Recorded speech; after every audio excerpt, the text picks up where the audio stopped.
quilters, if you're ever quilting and you pick a directional fabric, you're going to run into width of fabric versus length of fabric. So I have a Bernina fabric here and all my words read one direction.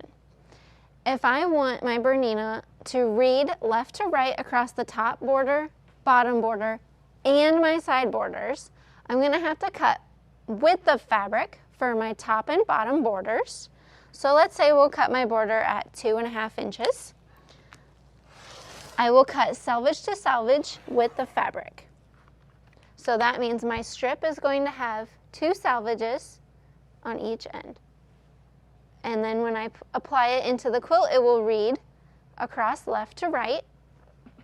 But if I want it to read left to right for my side borders, you'll have to turn it so that length of fabric is parallel to your selvage. So it's cut edge to cut edge. You'll have to chop off your selvage because you do not want that in your quilt. You'll make sure that you're straight.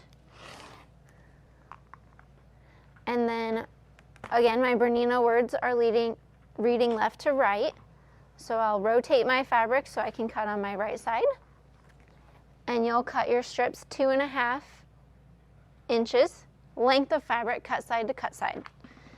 Typically, you have a lot more material where you can cut the entire length of your quilt. But if you cannot, all you have to do is sew your pieces together so that they are stacked on top of each other and they read left to right. So that's just a quick explanation of length of fabric versus width of fabric. They are abbreviated WOF and LOF. If you have any questions or need more help, contact Nebraska Quilt Company.